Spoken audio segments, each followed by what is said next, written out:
My Halloween story goes like this. It is October 1996. I had just gotten my driver's license a couple weeks ago, and JW and Cody Hart, both world champion bull riders, their family home place there in Thackerville was having a spook house. See, they got this old house that burnt down, and they decided to turn it into a spook house this one year. And so it was a Friday night, after school, everybody at school, everybody done made plans. Yeah, this is what we're doing, this is where we're going, and me having my driver's license, of course I'm going to drive there, but so is other people, so are other students and kids. People without driver's license are going to be driving there. What I'm saying is, it's no big deal, and that's just not me. That's just not me at all. So, me and Jamie, my cousin, we're going to ride to this thing together because he's a month younger than me. His birthday is the 1st of September, or the 1st of November. Mine's the end of September. It's like right at a month. And anyways, my truck is broke down, so I'm having to drive my dad's Silverado. It's a 86 Silverado automatic transmission, 4-wheel drive, single cab, long bed. Don't matter, but you know. Oh, and it was cream and beige, two-tone, cream and beige, cream beige. No, other way around, beige cream. Sorry.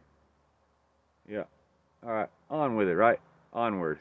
So before I go pick up my cousin, I go holler at my big bro, Daryl Lee, and I say, "Hey, bro, I need you to buy me some beers." And he don't care, didn't even question it.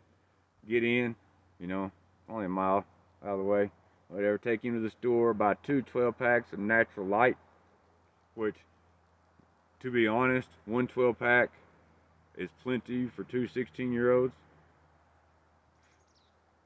But anyways, Daryl, he takes them 3, 4 beers. I don't remember. He grabbed a handful of them. But I let him out. I zipped to go get Jamie, and of course, I got to talk. If you get caught with this, I didn't buy it, and of course, it never came up. But so I go get Jamie. When we get there, his sister's got to go with us. It complicates things a lot. So I'm like, whatever, it's fine. Like if she ain't going, Jamie ain't going. I almost thought Jamie ain't going. You know what I mean? That was my first thought. Like, I already got the beer. It's not like I need him to get it for me. You know what I mean? He's a trailer.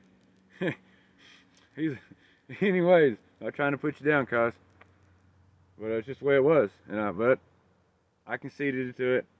Left straight to the spook house. Like I said, it complicated things because I planned on busting there, with a buzz. But no, I had to go straight to the spook house. I had to keep the beer in the toolbox, you know what I'm saying? But luckily, had one of those sliding back glass windows where we didn't have to stop the truck. Anyways, I'm getting ahead of myself. So I took Mary and dropped her off. Then me and Jamie, we made the river run, which is considerable.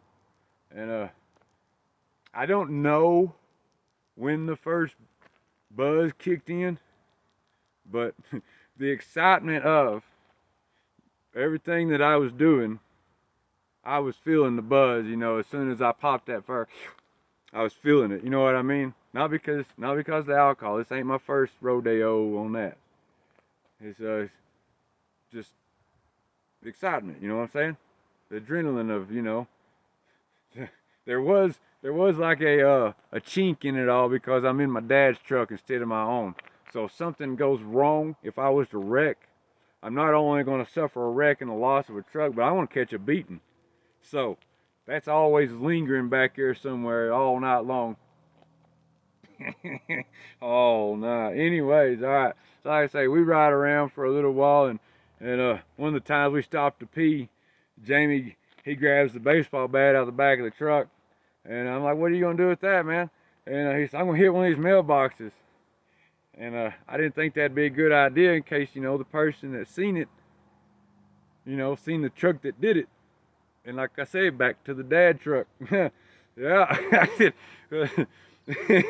So, but I played along, and almost hurt him though, cause right when he goes like to swing, I jerked the wheel, you know, so he'll miss, but almost threw him out the window. It's all good. He stays. It's all good. We ride around. We've pretty much polished off that first 12 pack, and I don't know how drunk we really were.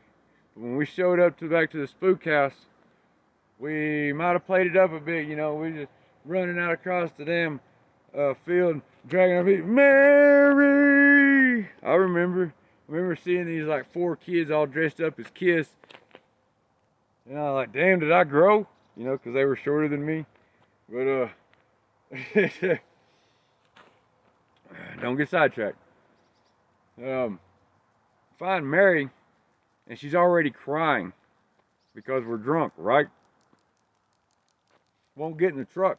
Won't even really talk to us. Scared. She's scared shitless. How old is she? 13, 14? I'm not real sure. Shouldn't be acting like this. She should not be acting like this. Old enough to know better. Certainly not her first drunk to see. Well, I'm not even... No, she's never seen me. Anyways. So, the idea was this other kid who also owned a vehicle. He wasn't quite old enough to drive. He was in my class, but I was older than most. Excuse me. But he was to drive my truck back to their house and drop them off, just so we could get Mary to ride along. I'm like, whatever, you know. So, whatever, it's fine. And we take off though, and we get to the most dangerous spot, or I mean, as far as being found out. It's it's where you come, you know, it's a crossroad. You know, this way goes into town, that way goes into more country. You know, we come from the country, we're going into more country. So whatever's coming from this way is what I thought would be the danger. You know, be my dad coming to see if I'm actually at the spook house. You know, not because he kept a leash on me, because I'm in his truck. Remember all this, because I'm in his truck. I am in his truck. This is his tow truck. This is his 4-wheel drive. This is what gets us to the river on the weekends. This is what pulls out people when they call us at 2:30 in the morning. This is his truck. But as I'm looking for our other sets of headlights, Jamie says, "Oh shit, that's my truck." You know, and it was his truck, but it was his mom and daddy driving his truck. And Chance Pearson, the person driving my truck now, has a brain fart. He pulls off towards town. I'm like, "What are you doing?" And everybody starts hollering, "No, no, just stop." Then he does a complete circle through somebody's yard. Through somebody we know, somebody well known, a friend of my dad's yard. He does this, not a donut, but he circles through their yard. And I'm like, what is going on? These people are trying to, anyways, stupid dude. But he stops, you know, he gets facing back the way we came. I guess it's okay, so he couldn't, I mean, whatever. It's bad, don't drive. I'd rather get in trouble, man, than that. But anyways, Jamie and Mary gets out, they get in the truck. I told Chance just keep driving so it didn't look silly. I started back to drinking. Went down there, let Chance out. Talked to a couple of my friends. They said, "Hey man, You know, this sucks. Ain't nothing but a bunch of kids here. I'm like, I know. I know. I said, look, I'm gonna have to go figure this stuff out myself. So I drove on into town, but I didn't go home. I went and parked at the gravel pile, which everybody hung out at, which is across the street from the school. But it's also down the street from my house. My dad was a cop. He liked living in town. That's what we did. Very small town. It's like living in your Royal. You know what I'm saying? Alright. So I'm sitting here, got my head, chin up on the steering wheel, still drinking these natural lights, staring at my house, and I can see enough where the living room light is on, right?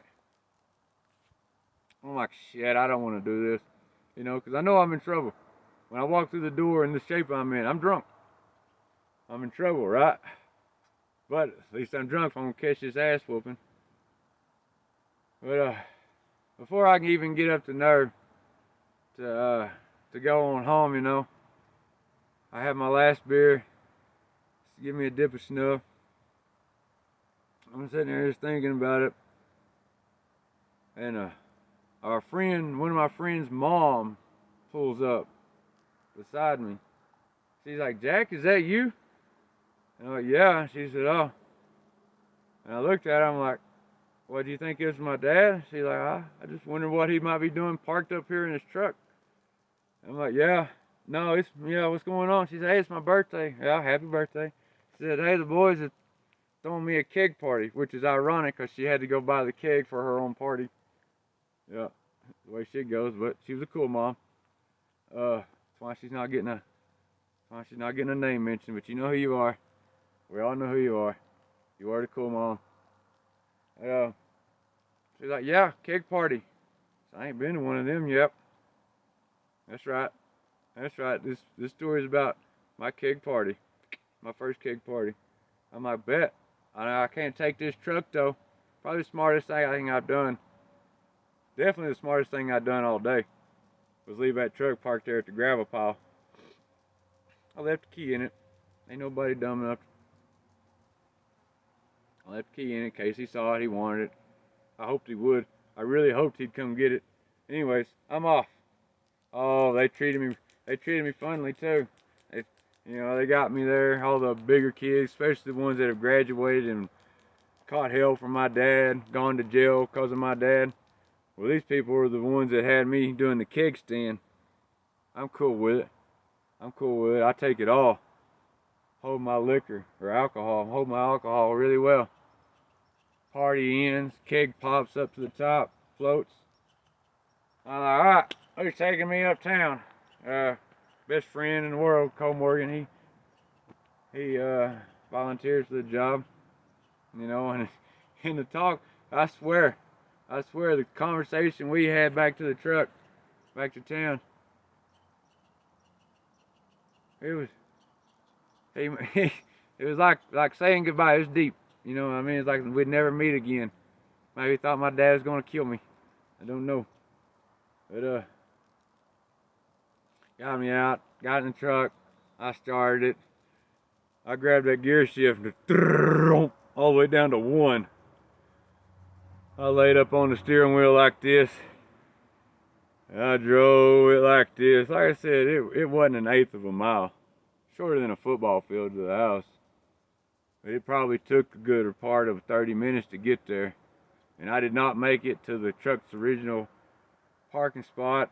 I did make it onto our property, but our property was also where the cafe sit, and that's where I parked, was right in front of the cafe. Got out and walked as quietly as a drunk 16-year-old could. Tried going through the back door. As soon as I opened the back door, though, I saw the TV was on in the living room. I said, I just tried walking like he wasn't even there, you know. I tried walking past him. He said, hey, where you been? I said, I've been at a party. He said, you drove my truck to a party and you got in this situation in my truck? I said, no, that's not how it went. I said, your truck's been parked right over there all night long. He says, I know. Oh, I spent another better part of 20 minutes trying to get up the stairs, which I found out is more of an exercise when you're drunk. And it's an obstacle because apparently what finally broke the dam of my, yeah. And then he comes up there acting like, oh, he's just now catching me being drunk.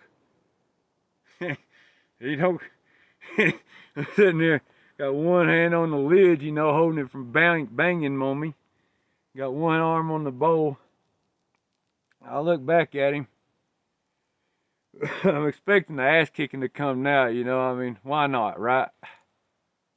And then he just tells me that my keys are taken away, my driving privileges are suspended.